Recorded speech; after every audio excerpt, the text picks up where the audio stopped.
أعوذ بالله من الشيطان الرجيم. بسم الله الرحمن الرحيم. الحمد لله رب العالمين، وصلى الله على خير خلقه محمد وآله الطاهرين الذين أذهب الله عنهم الرجس وطهرهم تطهيرا.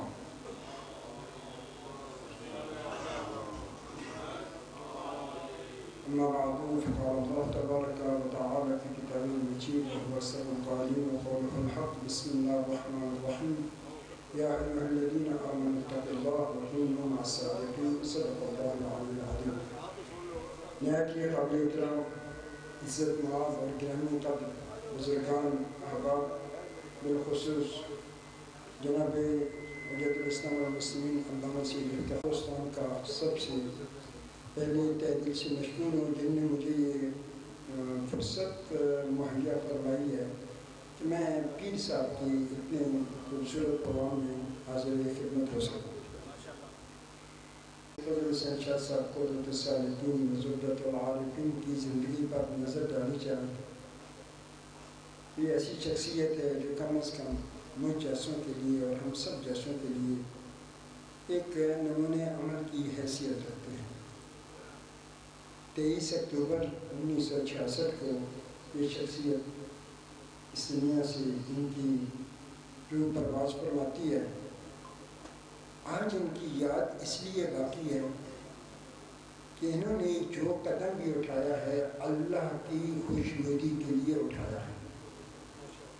کسی جگہ پر ان کا کوئی اقدام نہ خواہشات نفسانی کے تابع نظر آتا ہے، نہ ذاتی مفادات کے تابع نظر آتا ہے، بلکہ اپنی زندگی کا ہر قدم بڑی احتیاط سے، بڑا سنبھل کر، بڑی غور و فکر کے بعد اور بڑی سوچ سمجھ کے ساتھ انہوں نے قدم اٹھایا. میں بنیادی طور پر قدرات سے تعلق رکھتا ہوں. ہماری تشیع مرہون منت قدرت العارفین سید فضل شاہ صاحب کی. اگر یہ نہ ہوتی تو شاید ہمارے یہاں شیعیت نہ ہوتی، اور اگر ہوتی تو بے محتوا ہوتی. اس کے مطالب، اس کی قوت، اس کی طاقت، اس میں موجود دینی جذبہ، اس میں موجود معنویت، اس میں موجود اخلاقی تربیت کا پہلو تشنہ رہ جاتا اگر یہ شخصیت وہاں پہ تشریف لے جاتے. اور گاہے بگاہے ہمارے بزرگان، ہماری تشیع کو آج تقریباً 100 سال ہو چکا ہے، لیکن یہ پیر صاحب کے قدم کی برکت ہے کہ ہماری تشیع بہت مضبوط تشیع ہے الحمدللہ. پیر صاحب کا بنیادی اقدام جو واقع نظر ہوتی تھی، فقط اللہ مد نظر ہوتا تھا، غیر اللہ کو کبھی خاطر میں نہیں لاتے تھے. اور خود جو زندگی گزاری ہے، اس زندگی کا اگر کسی نے صحیح اندازہ لگانا ہو تو وجود مقدس حضرت امیر المومنین علی ابن ابی طالب علیہ السلام کا نہج البلاغہ میں چند جملات ہیں، چند فقرات ہیں جو جناب خباب بن ارس کی قبر پہ کھڑے ہو کے ان کے دفن میں شریک ہوئے، ان کو دفن کروایا، ان کا جنازہ بھی یقیناً پڑھایا. کب؟ جب مولا کوفہ میں حاکم مسلمین تھے. وہاں پہ چند جملے مولا نے فرمایا کہ یہ جناب خباب ایسی شخصیت تھی، فَلَقَدْ أَسْلَمَ رَاغِبًا، انہوں نے اسلام قبول کیا لیکن رغبت کے ساتھ، کسی ذاتی مقصد کے لیے نہیں، بلکہ اپنے اندر کی رغبت کے ساتھ. راغباً انہوں نے اللہ کی اطاعت کا جذبہ اپنے اندر رکھ کے انہوں نے اسلام کو قبول کیا. اسلام کے کمالات کو دیکھ کے، اسلام کی خوبیوں کو دیکھ کے، میں زیادہ دیر نہیں لگوں گا، بہت مختصر عرض کروں گا. فَلَقَدْ أَسْلَمَ رَاغِبًا، رغبت سے اسلام لایا. اس چیز کو جب ہم اپنے اس حاصل نظر آتی ہے فَلَقَدْ أَسْلَمَ رَاغِبًا کہ سید فضل شاہ صاحب نے اسلام لائے رغبت کے ساتھ، شوق کے ساتھ، محبت کے ساتھ، اور اس کی جو معنویت تھی، اسلام کی جو لذت تھی، اس لذت سے انہوں نے فائدہ اٹھایا، اس لذت کو انہوں نے گویا حاصل کیا ہے. فَلَقَدْ أَسْلَمَ رَاغِبًا، اسلام لائے رغبت کے ساتھ. وَقَنَعَ بِالْكِفَافِ، کفایت شعاری پر قناعت کی. ایک دفعہ انسان کے پاس ہوتے ہوئے بھی انسان خرچ نہیں کرتا، اور ایک دفعہ نہ ہوتے ہوئے بھی انسان کی خواہشات بہت بڑی ہوتی ہیں اور اسراف سے کام لیتا ہے. مومن کیسا ہے؟ مومن وہ ہستی ہے جس کے پاس ہو یا نہ ہو، ہر دو صورت میں اللہ سے راضی ہو یا نہ ہو. وہ رغبت جو خدا کے لیے ہے، وہ رغبت جو اللہ کے ساتھ ہے، وہ معنویت، وہ کفایت شعاری جو اللہ کے رزق میں اللہ چاہتا ہے. وَقَنَعَ بِالْكِفَافِ، اس کفایت شعاری پر کیا کی؟ قناعت کی. یہ صفت بھی پیر فضل شاہ صاحب میں بڑی واضح اور آشکار نظر آتی ہے. تیسری صفت جو ان میں دیکھی گئی ہے وَرَضِيَ عَنِ اللَّهِ، علی علیہ السلام فرما رہے ہیں جناب خباب کے لیے کہ خباب پہلا کام کیا تھا؟ فقط اسلم راغباً، رغبت کے ساتھ اسلام لائے. وَقَنَعَ بِالْكِفَافِ، کفایت شعاری کو قناعت کے درجے پر رکھا. اور تیسرا کیا ہے؟ تیسرا فرمایا وَرَضِيَ عَنِ اللَّهِ، اللہ پر راضی. ہر انسان کی زندگی میں بڑے بڑے امتحان آتے ہیں، لیکن سب سے مہم مرحلہ وہ ہے کہ انسان ہر حال میں اللہ سے راضی ہے. اللہ انسان سے بہت جلد راضی ہو جاتا ہے. ہم تو دعائے کمال میں ہمیشہ پڑھتے ہیں یا سریع الرضا، اے جلد راضی ہو جانے والی ذات، اغفر لمن لا یملک الا الدعاء، ہمیں بخش دے چونکہ ہمارے پاس جز دعا کے کوئی سرمایہ نہیں.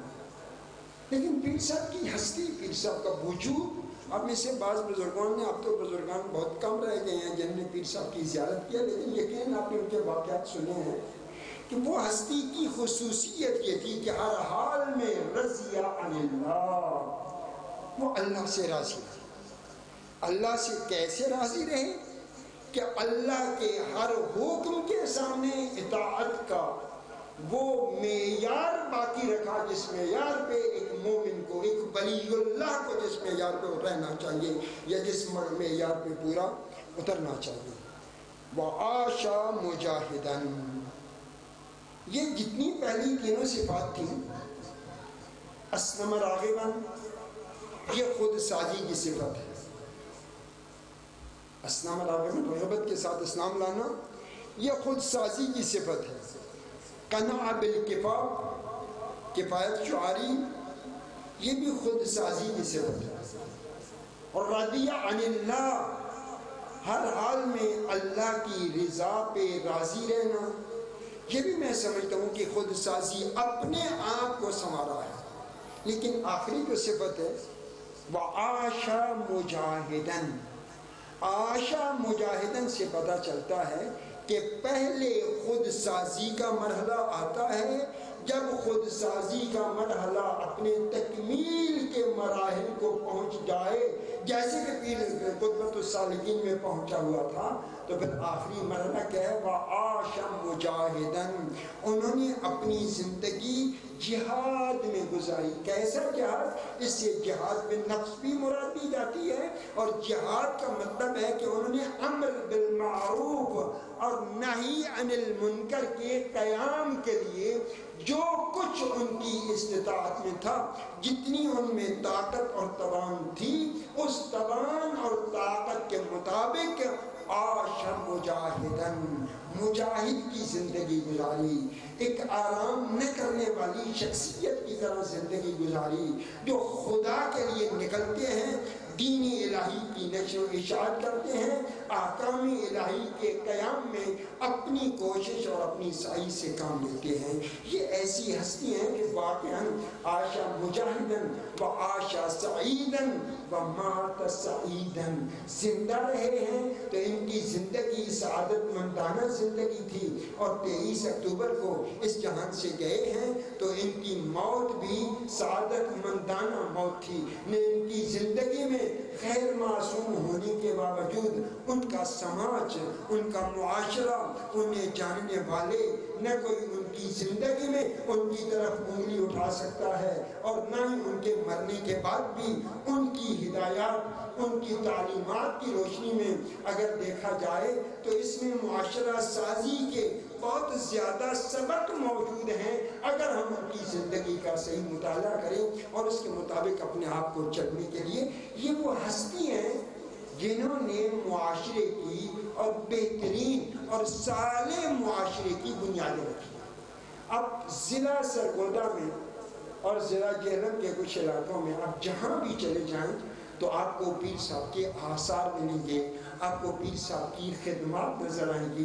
اس شخص کے پاس نہ کوئی سرمایہ تھا، کچھ بھی نہیں تھا سوائے اللہ کے، ان کے پاس کچھ بھی نہیں تھا، لیکن اللہ کے لیے انہوں نے ہمیشہ قدم اٹھایا ہے، اور اللہ نے انہیں ہمیشہ کامیابی سے امکنار فرمایا۔ گویا اللہ کی طرف سے وہ موفق بھی تھے، توفیق الہی ان کے ہر قدم میں شامل حال تھی، اور معید بھی تھے کہ تائید الہی بھی ان کے ہر حال میں ان کو شامل حال تھی۔ تو پروردگارہ ہمیں، یہ میں شکریہ ادا کرتا ہوں جناب آغا حجت الاسلام والمسلمین آغا سیدھان شیدائی صاحب کا اور قبلہ آغا عبدالخالق اسدی صاحب کا، جنہوں نے یہ بہترین پروگرام رکھا ہے۔ ظاہراً یہ پہلا پروگرام ہے، اور اس پہلے پروگرام میں یقیناً اتنا رسپانس ان کو نہیں ملا ہوگا، لیکن ان کو دل شکستہ نہیں ہونا چاہیے، اپنا حوصلہ ان کو بلند رکھنا چاہیے، اور انشاءاللہ پیر صاحب کے اس دنیا سے جانے کے بعد بھی یہ شمع جھوٹی تو روشن رہے گی، اور انشاءاللہ ان کی تعلیمات ہر خاص و عام تک پہنچتی رہیں گی۔ پروردگارہ ہم سب کو ان کی تعلیمات کے مطابق اور معصومین علیہ السلام کے اسم و طہارت کے مطابق، اب چونکہ ناصر شیعہ صاحب قبلہ اتنا جامع خطاب آپ کو دے گئے ہیں کہ کچھ زیادہ گنجائش نہیں رہتی، ہمیں مرجعیت کا تعارف بھی پیر صاحب نے کرایا ہے، اور مرجعیت سے اتصال بھی پیر صاحب نے دیا ہے۔ البتہ ہمیں دو شخصیتوں کا، میں تہ دل سے واقعی میں کبھی کبھی سوچتا ہوں اور دل سے اللہ کا شکر ادا کرتا ہوں کہ انہوں نے ہمیں مرجعیت کی طرف متوجہ کیا ہے۔ پہلی ہستی پیر سید فضل شاہ صاحب علی اللہ مقامہ کی ہے، اور دوسری ہستی جس نے ہمیں مرجعیت کے ساتھ اتصال کیا ہے، جنہوں نے ہمیں مرجعیت کے ساتھ لنک دیا ہے، اور جنہوں نے ہمیں انٹرنیشنل تشیع کے ساتھ لنک دیا ہے، وہ ہیں شہید علامہ عارف حسین حسینی کی شخصیت، کہ جن کی 5 سالہ 4.5 سالہ کی عادت میں انہوں نے وہ ہے جو آج تک ہمارے دلوں پر منقش ہے، اور ہم واقعاً ان کے شکر گزار ہیں کہ انہوں نے ہمیں ایسی مرجعیت کا تعارف کروایا ہے اور ایسے نظام کا تعارف کروایا ہے جو نظام اس ماحول میں، اتنے سخت حالات میں، پوری دنیا کے مقابلے میں اللہ کا نام لے کر سینہ سپر کھڑا ہے، نہایت استقامت سے کھڑا ہے، اور ہمیشہ اللہ نے اس کو کامیابی سے ہمکنار کیا ہے۔ کبھی بھی انہیں ناکامی کا سامنا، ہمیں نیک صالح اور پارسا اور صاحب تقویٰ بنائے، اور متقین و صادقین کے ساتھ ہمیں تمسک عطا فرمائے، اور ہمیشہ ان کے ساتھ ہمیں محشور فرمائے۔ السلام علیکم ورحمۃ اللہ وبرکاتہ۔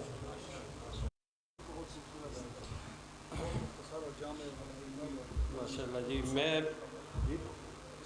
میں بلا تاخیر امام خمینی ٹرسٹ اور ٹی وی، اسی طرح سے سابق رکن اسلامی نظریاتی کونسل اور بزرگ عالم دین علامہ افتخار حسین نقوی صاحب جو ہیں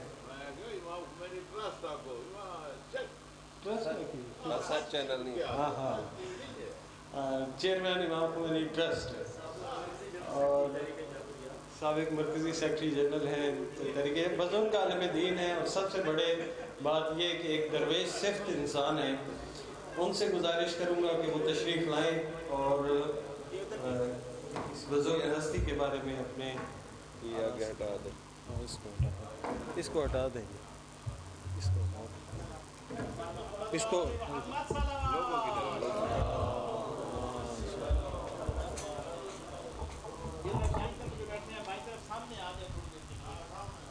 تھوڑا جا سامنے آ جاؤ. پھر اس تو بعد دعا ہے اور اس تو بعد ہوتے چل کے نیاز وغیرہ دیتے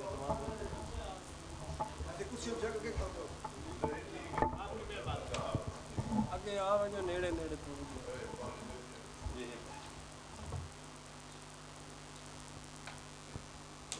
بار دیگر سب آپ کر لیجیے.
فلسطینی مجاہدین کی فتح و نصرت اور امام زمانہ کی جلد آمد کے لیے ایک دفعہ بلند آواز سے صلوات پڑھ دیجیے۔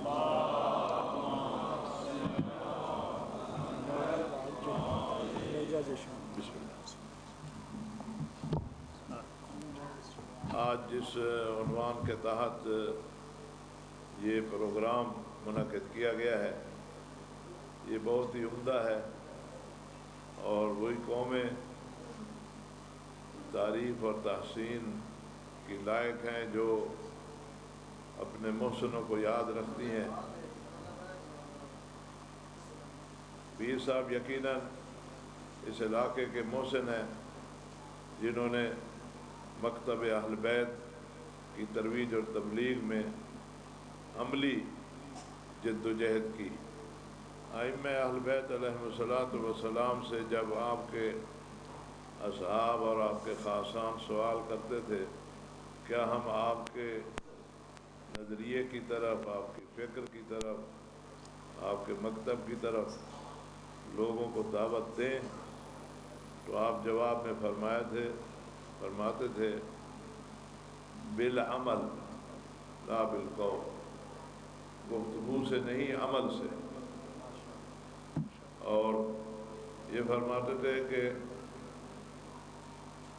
اگر آپ ایک بستی میں رہتے ہیں جہاں 10,000 کی آبادی ہے اور وہاں اگر باہر سے کوئی شخص آ جائے اور یہ سوال کرے کہ اس علاقے میں سب سے بڑا امین کون ہے، سب سے بڑا سچا کون ہے، سب سے بڑا نمازی کون ہے، تو وہ کہیں فلاں امام باقر اور امام جعفر صادق علیہ الصلوۃ والسلام کا ماننے والا۔ یہ کردار ہونا چاہیے۔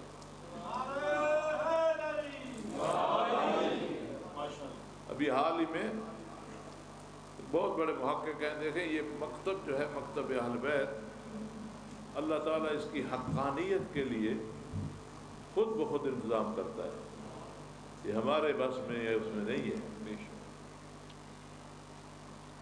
حضرت ابو طالب علیہ السلام کی جو خدمات ہیں اسلام کے لیے وہ کسی سے ڈھکی چھپی نہیں ہے، لیکن ہمارے شیعوں کے ہاں یہ سلسلہ معلوم تھا، لیکن اہل سنت میں اس حوالے سے کوئی تحریک نہیں تھی۔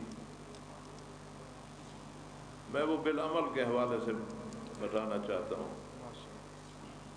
کہ اللہ تعالیٰ نے اسی سرزمین پر ایک شخص کو پیدا کیا جس کا نام ڈاکٹر صداقت فریدی ہے، میاں چنو کے ایک جٹ فیملی سے تعلق رکھنے والا۔ عجیب ہے اس کی داستان کہ حفظ قرآن کیا، پڑھا لکھا نہیں تھا، حفظ قرآن کے بعد پھر وہ تراویحیں پڑھی، پھر استادوں نے، ٹیچروں نے اس کا ذہین اسے دیکھ کر اس کو سکول کی تعلیم دے دی، اور پھر F A B A M A کیا، پھر پروفیسر بن گیا، اور صاحبال کے جامعہ فریدیہ میں جو ہے اپنا جتنا بھی کورس ہے حدیث کا اس کا وہ سارا مکمل کیا۔ پھر کالج سے گورنمنٹ کی طرف سے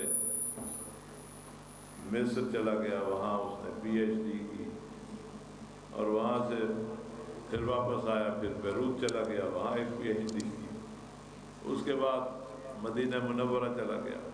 پہلا کام جو اس نے کیا بی بی آمنہ سلام اللہ علیہا کی شان میں کتاب لکھی، کیونکہ ہمارے برادران اہل سنت کے بڑے بڑے علماء والدین کریمین کے شان میں گستاخی کرتے ہیں اور انہیں مسلمان نہیں کہتے۔ یہ کتاب انہوں نے وہاں پر لکھی 2017 کے اوائل مدینہ، اور وہاں کی ایک الگ داستان ہے۔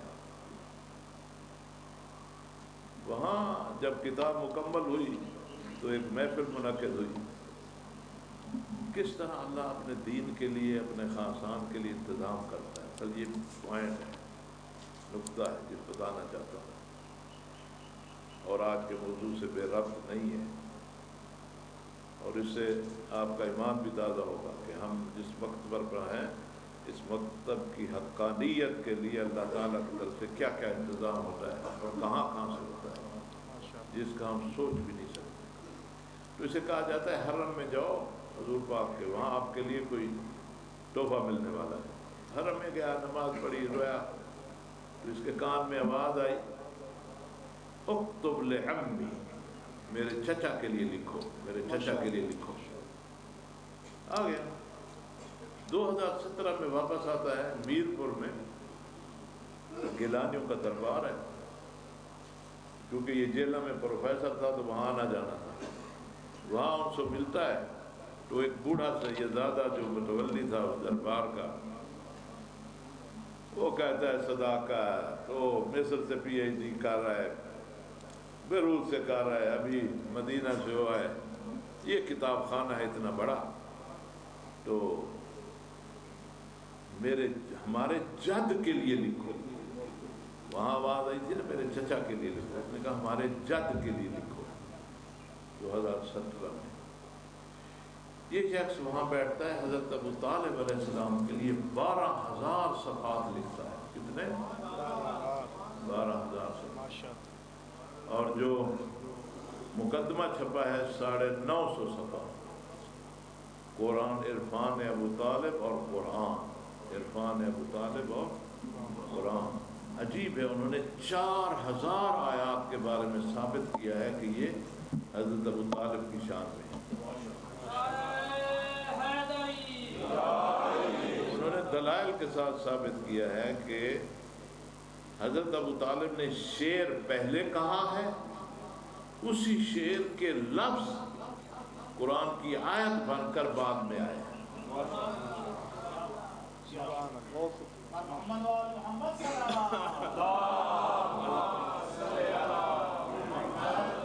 یہ ایک لمبی داستان ہے، اس کو میں چھوڑتا ہوں، وقت کیونکہ کم ہے۔ اس کے بعد ایک شخص گستاخی کرتا ہے بی بی سیدہ زہرا سلام علیہ کی شان میں، جلالی کہتا ہے بی بی پاک سے، وہ تو پاک نہیں کہتا، کہتے ہیں ان سے اجتہادی خطا ہوئی، تو اس کے لیے خود اہل سنت سے ایک تحریک اٹھی اور ہم نے بھی ساتھ دیا، ہمارے لوگوں نے، تو وہ جیل میں بھی رہا 6 مہینے۔ تو اس نے، اسی صداقت فریدی نے کتاب لکھی عصمت زہرا اور قرآن، یعنی قرآن کی روشنی میں عصمت زہرا۔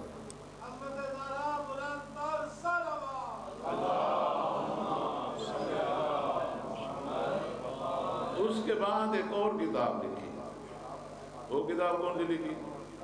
انوار الثقلین علی رد مطلع القمرین۔ اچھا، مطلع القمرین کس کی ہے؟ امام احمد رضا خان بریلوی کی ہے۔ سارے اسے اپنا امام سمجھتے ہیں، انہیں بڑی اہمیت دیتے ہیں، ظاہر ان کے بزرگ ہیں، ہم بھی ان کا احترام کرتے ہیں، ان کی بے احترامی ہمیں ضرورت نہیں ہے۔ ان کی کتاب مطلع القمرین، جس میں انہوں نے شیخین اول و دوم کو مولا علی سے افضل قرار دیا ہے، مولا علی سے افضل قرار دیا ہے۔ خطبہ جمعہ میں بھی خیر وہ اس کو بیان کرتے ہیں کہ دونوں جو ہیں وہ افضل ہیں مولا علی سے۔ اس نے کتاب لکھی ہے انوار الثقلین علی رد مطلع القمرین، اپنے امام، کیونکہ وہ بھی انہیں اپنا امام سمجھتے ہیں، اپنے امام کی اس بات کے خلاف اور ثابت کیا ہے قرآن کی روشنی میں کہ اصحاب جو باوفا ہیں، اصحاب محترم ہیں، ان کی عزت ہونی چاہیے، ان کی توہین نہیں ہونی چاہیے، لیکن اہل البیت قرآن کے حوالے سے ان کا آپس میں مفاضلہ بنتا ہی نہیں کہ آپ اصحاب کے ساتھ آ کر ان کو ملائیں۔ اس کے بعد جو ابھی کتاب تازہ آئی ہے، آپ ان دنوں تقسیم ہو رہی ہے، آپ لوگوں کو بھی چاہیے وہ کتاب لے کے اہل سنت علماء کے پاس دیں، دوسروں کو دیں۔ اس نے کوئی شیعہ کتاب نہیں پڑھی آج تک، ایک بھی شیعہ کتاب نہیں پڑھی۔ وہ کتاب کیا ہے؟ 16,000 کتنی؟ 16,000 حدیثیں صحاح ستہ میں، جو اہل سنت کی 6 حدیث کی مین کتابیں ہیں، بخاری، مسلم، ابن ماجہ، ترمذی، نسائی،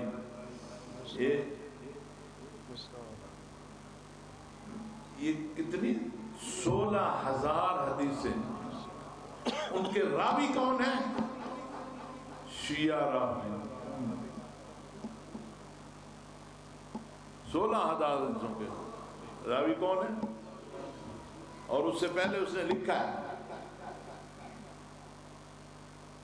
ایک کتاب ایک چاہ میں دکھاؤں چاہے نہ خوشتی ویسا دل خوشتی سے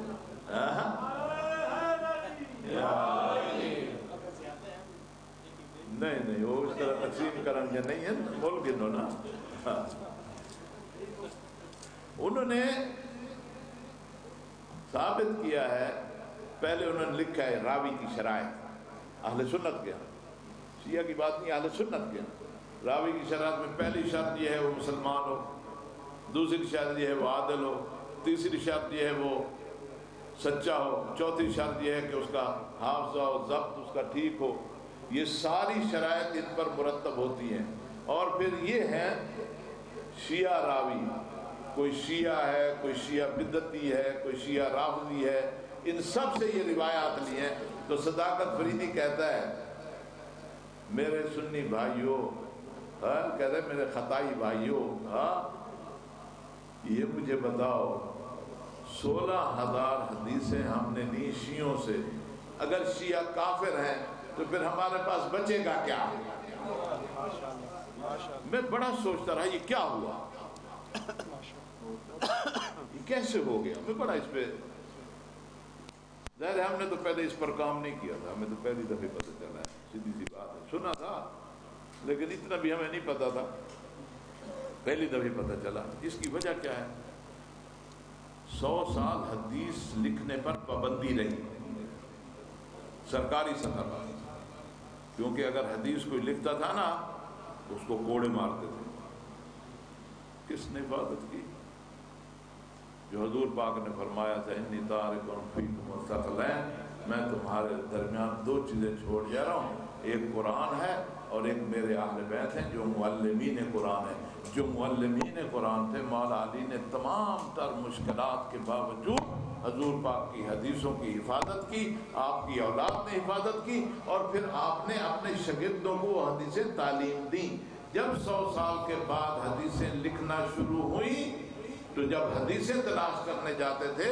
تو انہیں سوائے اہل بیت کے شیعوں کے کسی سے ملتی نہیں تھی اور وہ تھے کہ اپنے علاقے میں سچے بھی معروف تھے عادل بھی معروف تھے نمازی اور مسلمان بھی تھے ان کے علاوہ انہیں کہیں سے حدیثیں ملتی نہیں تھی اسی لیے ان سے لی وہ جو امام نے فرمایا تھا کہ اگر 10,000 میں ایک آدمی ہو اور پوچھے سچا کون ہے تو بتائیں یہ تو یہ جو راوی کوئی اپنی مرضی سے نہیں بلکہ انہوں نے دیکھا کہ یہی سب سے زیادہ سچے ہیں تو ہمیں بھی یہی کردار ادا کرنا چاہیے میرے خیال میں پیر فضل شاہ صاحب اسی سچائی کو عام کرنے کے لیے اپنے گاؤں سے چل کر اور جگہ جگہ گئے اور انہوں نے اس کا روایت دیا اور سب سے اہم بات یہ ہے کہ جو شیعہ ہوتا ہے وہ کسی کو نقصان نہیں دیتا وہ جھوٹ کا سہارا نہیں لیتا وہ خیانت کار نہیں ہوتا اس کا اپنے امام سے تعلق اور ربط ہوتا ہے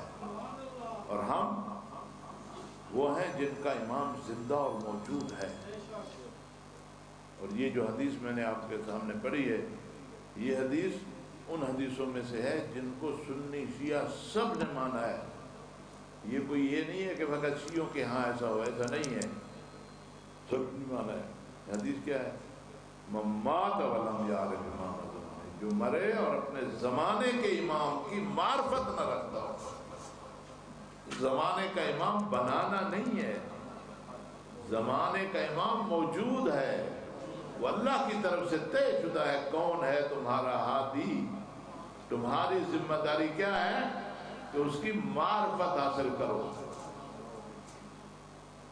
اگر معرفت حاصل نہیں کرو گے تو کفر اور جہالت کی موت کرو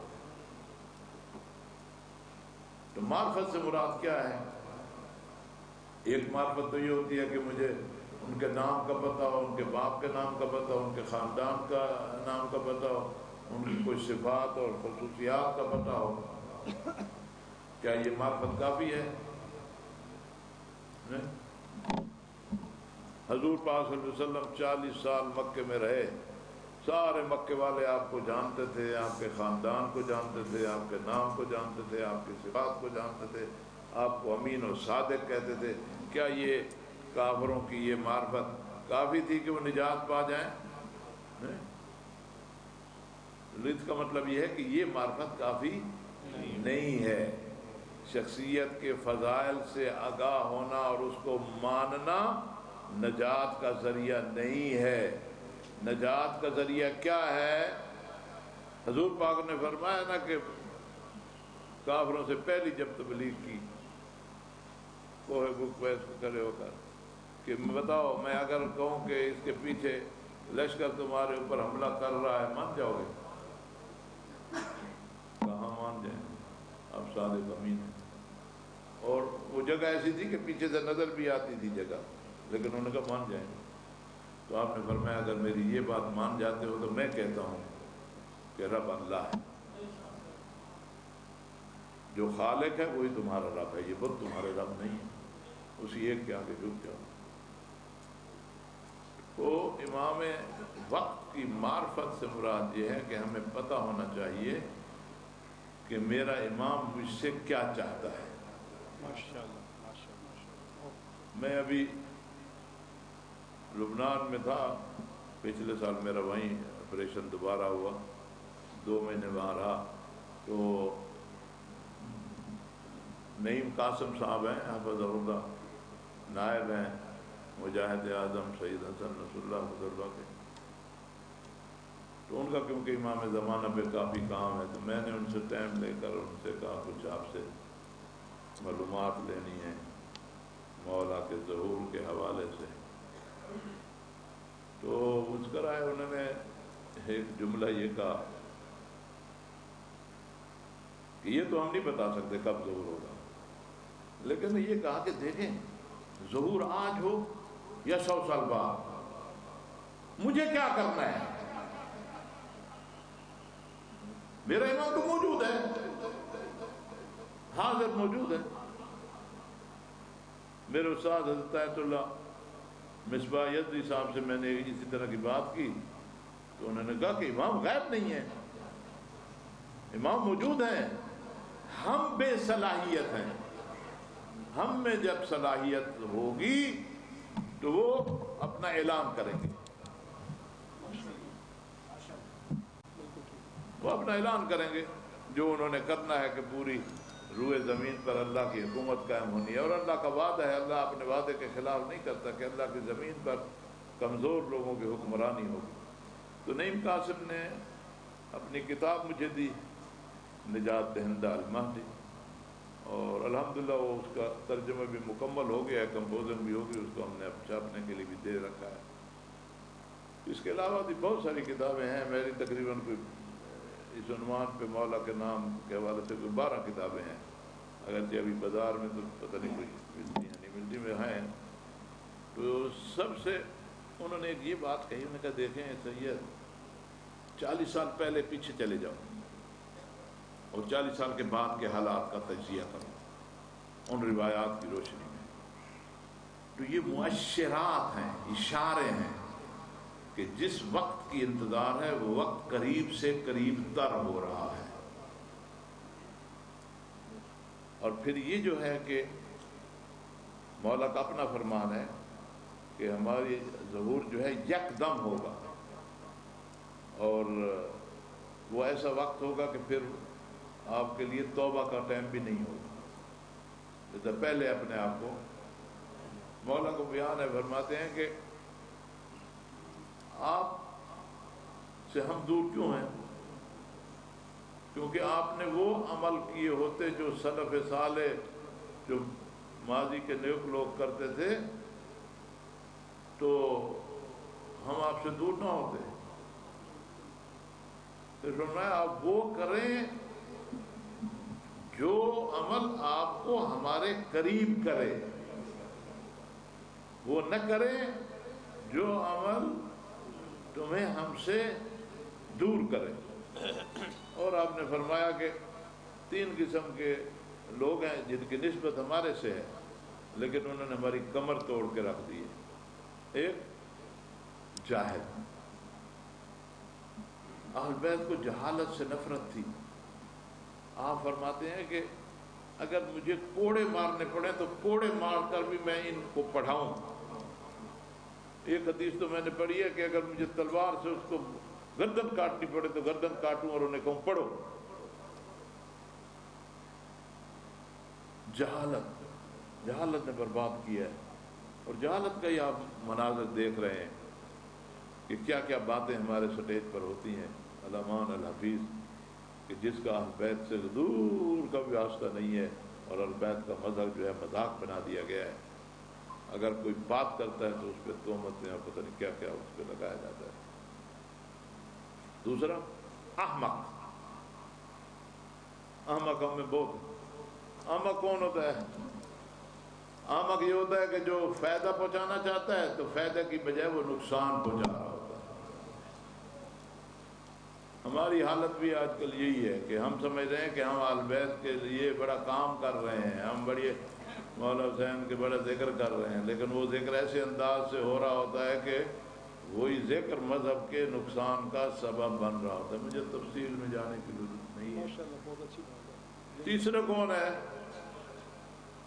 وہ ہے جس کا دین جو ہے وہ مچھر کے پر کے برابر ہے، یعنی عالم ہے لیکن بکاؤ مال ہے، دین کو بیچتا ہے دنیا کی بدلے۔ فرماتے ان تین نے ہماری کمر کو توڑ کر دیا ہے، اور امام علیہ السلام ہماری حالت کو دیکھ کر گریا کرتے ہیں، صبح شام انتظار میں ہے کہ کب وہ ماحول بنے گا کہ جس ماحول کے سہارے میں اللہ سے اذن ملے گا اور میں آ کر ظلم کا خاتمہ کروں گا۔ یہ نعیم قاسم محفوظ اللہ کی کتاب کا جو میں ترجمہ کر رہا تھا، میری نظر سے یہ حدیث پہلی دفعہ گزری، آپ لوگوں علماء بیٹھے ہیں انہوں نے پہلے دیکھی ہو۔ حضور پاک کی حدیث ہے کہ فلسطین بیت المقدس کی سرزمین اور اس کے اطراف میں میری امت کا ایک گروہ مسلسل جہاد میں رہے گا یہاں تک کہ انہیں ہی کامیابی حاصل ہوگی، اور اس کے بعد میرا بیٹا، میرا فرزند جس کا نام میرے والا نام ہے، جس کی کنیت میرے والی کنیت ہے، وہ آئیں گے اور پوری دھرتی سے ظلم کا خاتمہ کریں گے اور اسلام کا نفاذ کریں گے۔ ماشاءاللہ۔ کون ہے؟ فلسطینی ہے اور حزب اللہ ہے، اور مسلسل جہاد میں ہے۔ یعنی ہمیں تو یہی نظر آ رہا ہے، البتہ بار بار شیخ نعیم قاسم نے اس بات کو دہرایا ہے کہ ہم کسی بات کو یقین سے نہیں کہہ سکتے، ممکن ہے یہ نہ ہو تو پھر ہمارا ایمان متزلزل ہو جائے۔ ہمارا ایمان متزلزل نہیں ہونا چاہیے، انشاءاللہ کہ یہی ہوگا۔ اور پھر یہ جو روایات میں ہے کہ خراسانی قیادت کر رہا ہوگا اور خراسانی کمانڈر ہوگا اور وہ پرچم لے کر بڑھیں گے، اتفاق ایسا ہے کہ ہمارے راہبر بھی خراسانی ہیں، اور اس وقت سید اپنے صدر جو ہیں وہ بھی خراسانی ہے، یعنی دونوں اس وقت خراسانی آ گئے ہیں۔ اللہ کرے یہی ہوں، ہم تو یہی سمجھتے ہیں انشاءاللہ۔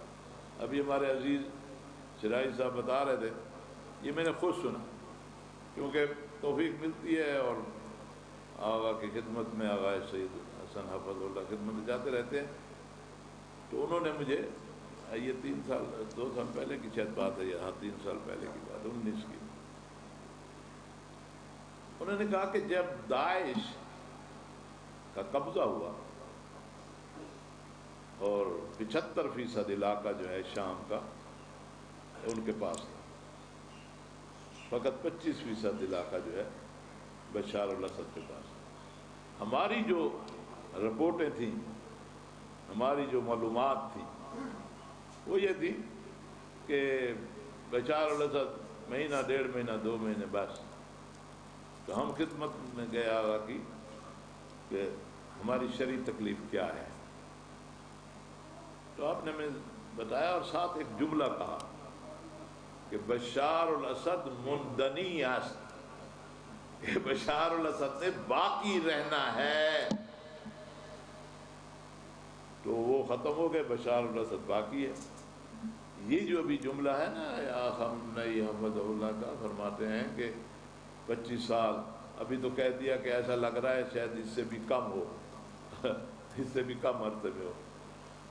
بات یہ ہے کہ